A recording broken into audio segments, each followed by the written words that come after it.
wanni kun waan akka nama gaddisiisaati.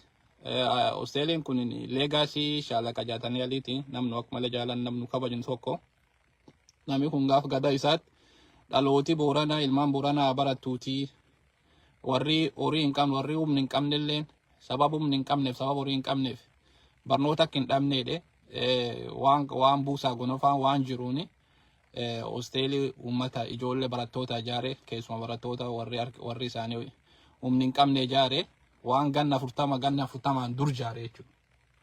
Almost ganna 40 yookaan ganna 45 ejjina jechuudha. So wanni kunini dhaloota ijaaruuf dhaloota jabeessuuf sababa namni horii hin qabneef akka barnoota hin dhabneef garta guddisanii yaaduuni waan shaalaqa jaatanii aliin dhalootaaf tolchee jechuudha.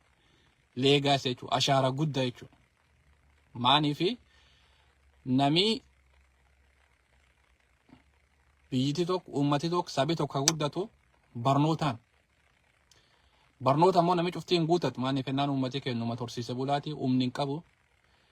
Uummati horsiise bulaa immoo ijoolleen isii yoo barnoota galtu namni barnoota maksa sadarkaa kutaa tokko haga afurii achi namni yoo barnoonni kutaa high school ka 10 hanga'u namni ijoollee ofii barsiifachuu hin danda'u maaniif ennaan horii hin qabu. Dira galanii namni barnootaaf dira gala dirii ammoo beesee gaafata maatiin hedduun ammoo humni hin qabu. Sabab suniif ijoolleen maan barnoota dhabdee jechuun ganni hedduu waan kaanii shaalaqa jaatanii faan itti fikirtee yaadde sababa maatiin humni hin qabneef sababa maatiin horii hin qabneef jettee ijoolleen barnoota dhabuu hin qabdu. Ijoolleen barnoota keessa bahuu hin qabdu jedhanii waan kaan itti yaadanii dhaloota herreganii yaabelloo hoosteelii ijaaranii jechuudha. Waan ganna 45 dur ganna 45 dur hoosteelii agas geessuun jaalan.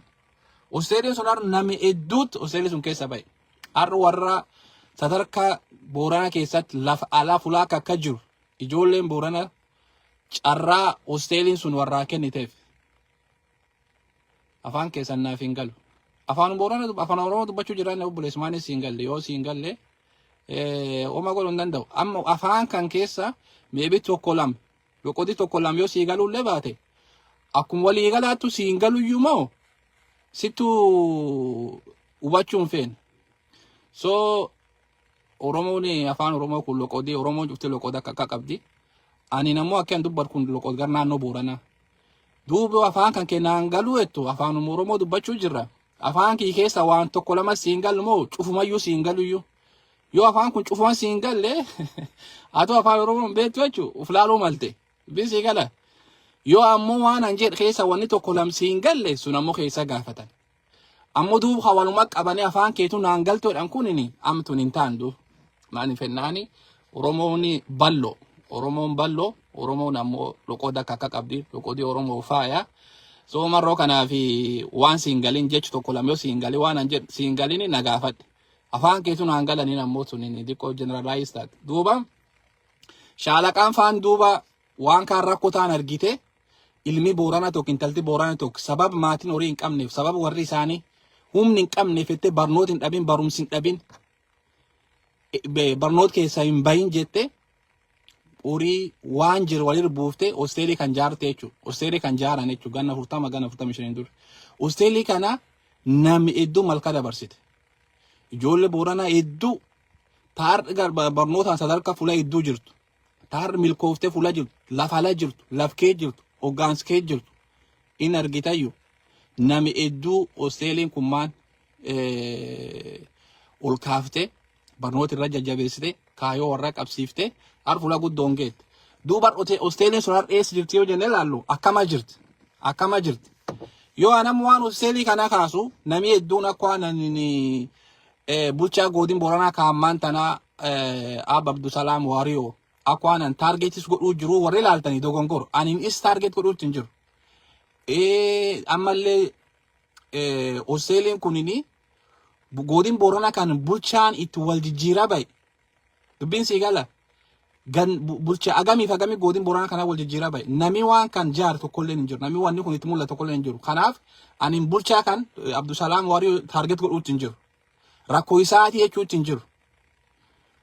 warri waan gosummaa dhukkub gosummaa baratanii waan cufayyuu gar gosummaa gar nam tokko harkiftanii uf laalladha.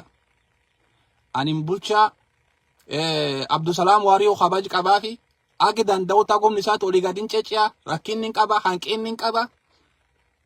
Ammoo yoo inni waan dasa hojjatellee jabaadheedhaan yoo fulaan dogongor jirullee fulaan kun dogongoraadhaan jibbi irraan qabu in kabaj guddaa qabaaf. Jibbi tokkollee irraan qabu nan booranaati waan danda'uun midhaasu yakku ar inni durdeema booranaati durdeema keenya bulcha keenyaa jechuudha hanuu cufaati. Dubbiin sii gala yoo nami waan tokkedhu waan uummata dubbatu waan dubbatu gar bulchaa harkisuu gar gosa harkisuu warri dhukkuba akkasii qabda waan akkasii sun keessa yaa. So ana moja waan hosteli shaalaqa jaatanii alii ka yaabelloo kan dubbachuu jiru bulchaa kan waan bulchaa godin Booranaa Abdusalaam Waariyoo kaama dubbachuu hin jiru. It is beyond him. Waan isaa gararrooti bulchiinsi isa callaa qubqabuutti hin jiru. Bulchiinsi callaa iyyuu numaa cufa qubqabuu jira. Akka dhalata Booranaatti. Akka warra leegasiin uummata leegasii shaalaqa jaatanii kunini itti dhagaamtuutti numaa nuun cufti maangoo dhuu jirra.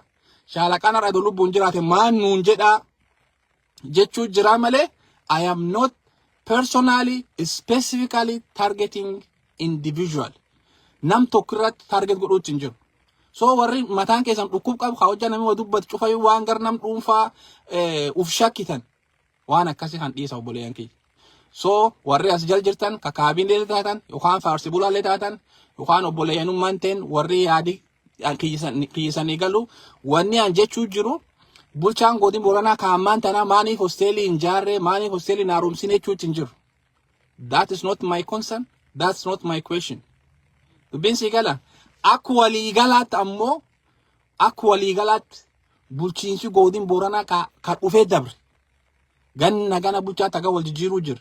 Bulchiinsi godin Booranaa ka dhufee dabre kun inni tokkolleen akkamiin hosteelii kan yayyabuu dadhabee akkamiin hosteelii jiguu jirti kan leegaasi shaalaqa jaatanii khalafa baduu jirtan akkamiin nam tokko keessa qaabate aboo baajati miliyeenan guuran baajati mootummaa baajati godin Booranaa biliyeenan seen gibiri uummati irra guuran miliyeen beeseen karaa akkaatiin guuran miliyeena agasi.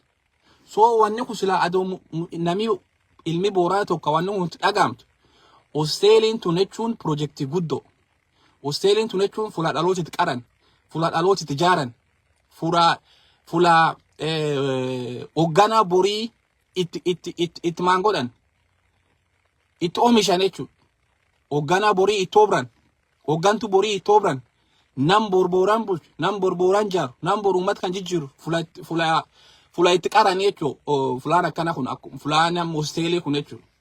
Maaniif ennaan mucaan har'a yookaan intalti Booranaa tokko ta'umni hin qabne ta'ammoo yaada qabdu ta beekumsi qabdu ta boruuf jijjiirtee uummata kanallee jijjiiruu dandeettu tokko yoo sababa humna dhabaa isiin barnoota dhabde sababa fuulatti galaa dhabdu isiin barnoota dhabde wanni kun nu cufaa irra hin jirre jechuudha. Shaalaqa jaatanii faan kan perceive goot kan hanqinni kun itti mul'ate hanqin kan argite sababa kanaafi ilmi Booranaa kasila dandeetti qabu kasila yaada qabu sababa humni hin qabnee fi barnoota dhabuu hin qabu jettee hosteelii tan jaarte jechuudha.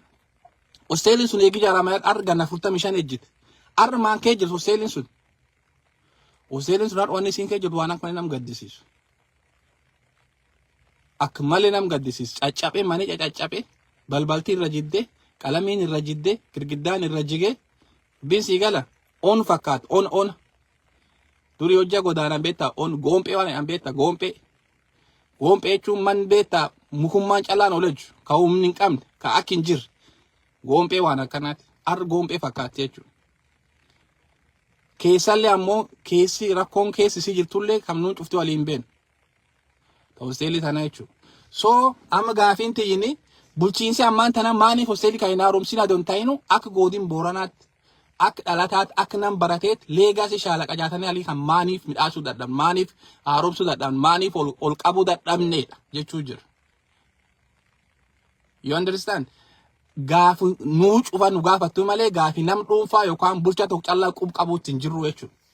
Warri faarsi bulaa kan maqaa shaalaqa jaatanii aliitiin daldaltan footoo shaalaqa jaatanii alii piroofaayilii gubbaa keeyyattanii waan dhara odeessaa ooltan diqqoo tokko herreegamee itti herreegaa yaada. Diko tokko itti herregaa yaada. Faaruu itti deebitan rakkoon hin jabu. Abbaa feetan faarsuu mirga qabdan.